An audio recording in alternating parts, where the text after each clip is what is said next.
15. If her and Jay can switch out, if her and Jay can switch out in time, we can do it. Okay, yeah, just leave them there. So Lindsay will be zone 2. Stand them by. Ready downstream. CG3, CG1 over to server A. Track C3. 3, 2, 1. CG3, roll. Fade up. Powered by ABC Stand them by. 7 News. This is And Jerry switched to zone 1. Mic him. Cue him. First at 10 o'clock, a community facing a tragedy. 3 young children and a woman killed in a car crash out of state. The children, all siblings. The woman, a friend of the family. And tonight, the mother of those children, hospitalized, listed in critical condition. Tom, stand by. So much heartbreak there. Now, as investigators work to piece together exactly what happened on that South Carolina road, that community in Maryland is trying to wrap their minds around this tragic loss. Tom Rousey is live at Arcola Elementary School in Wheaton, where a vigil was held tonight. Go ahead, Vince. Did you want for the live one, not the Tom? Mike, Rider 5. Take. And Michelle, all 3 of these young kids went here as recently as last week. Tonight, a crowd of about 100 people, folks from the school as well as family members, came out to remember the kids and also to ask for prayers and help. Dissolve. KCG1. Ready, Rider 5 with. They were amazing, amazing kids. All right, it was just so a Jay's now couple zone 1, family Lindsay's now zone 2. On the first day of school at Arcola Elementary for second grader DJ, first grader Nick, and kindergartner Leah. It's so hard losing 3 kids at one time, and it's unbearable. Family members say they're rallying for the parents. Father Devin Harley is expected to recover, but Mom Nancy Torres is in critical condition. She's fighting for her life right now. She's so strong. She's a strong woman. This happened Friday morning on I-95 in South Carolina. The family was headed to Georgia for a wedding when a tractor trailer rammed into their Ford Taurus from behind.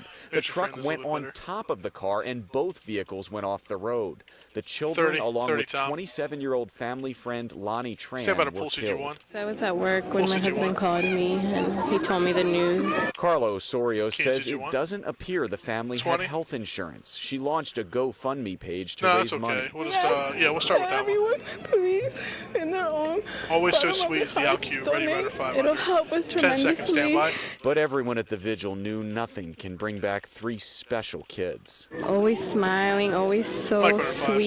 Go. Dissolve.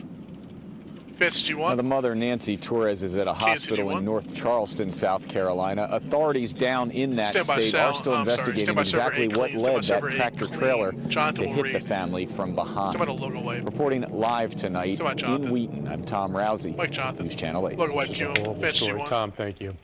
Police have now filed criminal charges in connection with a crash that killed a 5-month-old boy. John Miller is charged with involuntary manslaughter and reckless driving. Police say that he hit Mindy and Tristan Schultz as they were crossing the street in a crosswalk.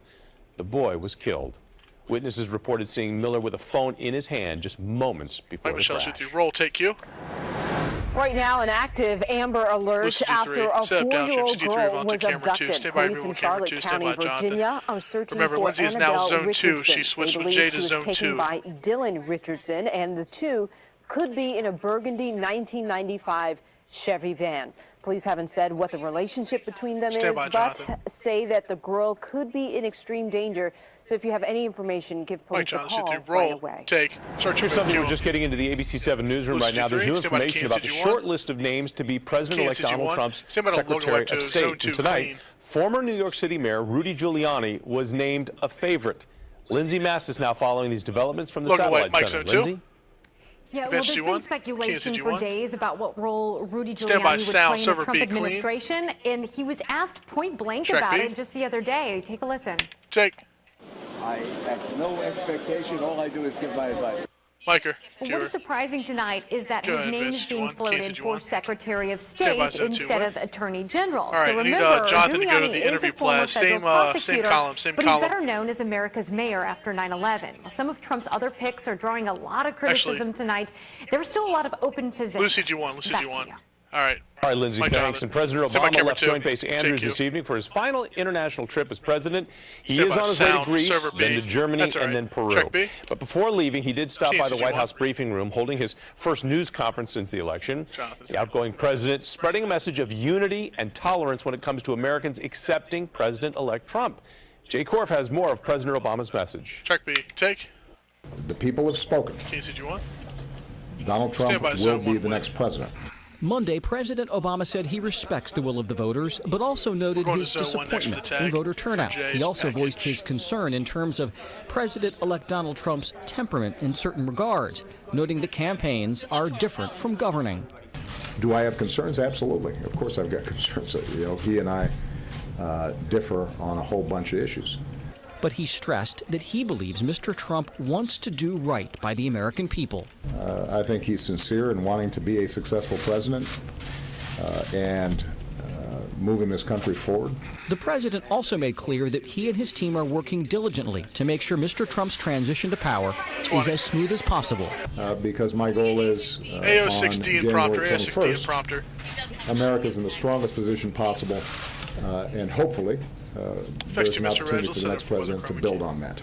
The president also suggested that Mr. Trump may want to be conciliatory toward groups offended during the election cycle, like women and minorities. And it's really important to try to send some signals of unity and to reach out. Mike's on one. Go. Take advantage you want. The president, though, declined to comment on senior Stand by leadership camera one. Stand by positions Michelle Mr. Trump has filled so far.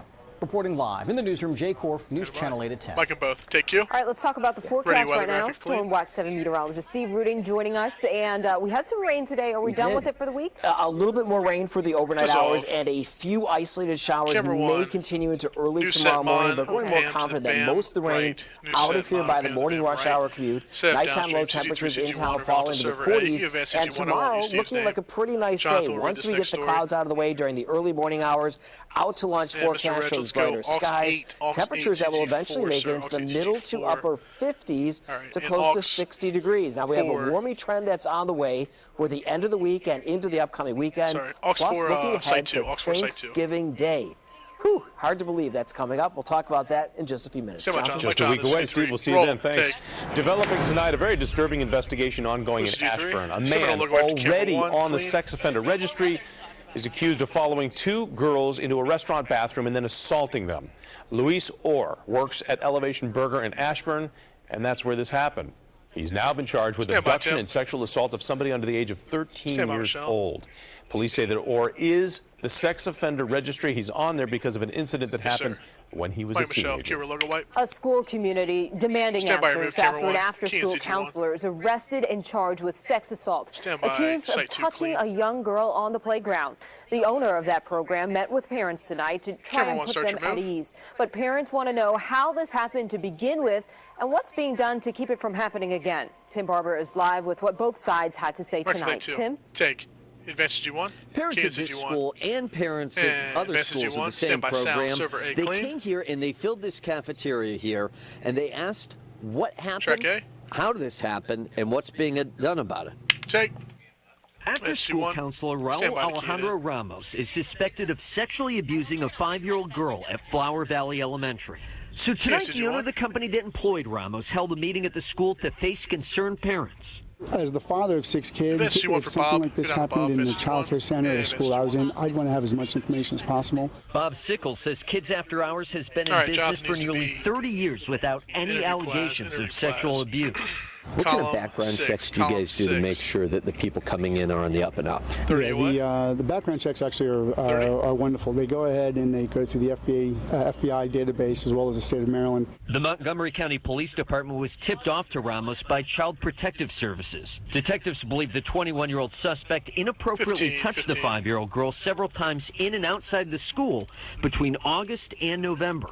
Kids After Hours takes care of 1,500 kids, including roughly 150 at Flower Valley Elementary School.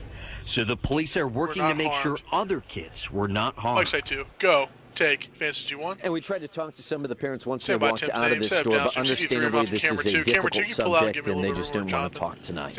Reporting live in Rockville in Montgomery County, Tim Barber, News Channel 8 at 10. All right, Tim, thanks. New at 10 o'clock for us. Police right now are searching for a woman that they say threw hot soup on a Metro bus driver. It happened on Sunday morning near Union Station. Take a good look at this photo because it shows a person of interest right now they're trying to track down. Metro says that the woman swore at the driver, refused to pay when she boarded the bus at Benning Road Station. 20 minutes later, as she was getting off the bus, she threw hot soup on the driver. Now, the drivers' union says the man is out of the hospital. He was shaken up but not seriously hurt. If you know anything or you recognize this woman here in the picture, the police would like to hear from you. Michelle, take you. Americans are mourning the loss of a trailblazing journalist tonight. Gwen Ifill died this morning following a battle with cancer. Ifill covered Washington and politics for 3 decades, most recently as co-host of the PBS NewsHour. Even President Obama remembered Ifill fondly. Jake. I always appreciated Gwen's reporting, even when I was at the receiving end. Camera 2, Talent Jonathan. We need column 1, camera 2, Talent Jonathan for the tees. Whether she reported from a convention floor or from the field, whether she sat at the debate moderator's table or the anchor's desk, she not only informed today's citizens, but she also inspired tomorrow's journalists. Mike Michelle, cure. Ifill moderated the 2004 and 2008 vice presidential debates and one of the debates during this year's Democratic Party primary. Ifill was 61. Right, Jonathan. Take cue. Music. A bizarre death investigation. A car goes off a cliff in Hawaii, killing one of the women inside. Now her twin sister is under arrest for a second time, accused in her death. What police are now saying about the new round of charges against her. And a big development in the saga of that Netflix hit Making a Murderer. What a judge has to say about the conviction of one of the main subjects of that documentary series. That's next. Clip them both. Great video. 5, 4, 3, 2, 1.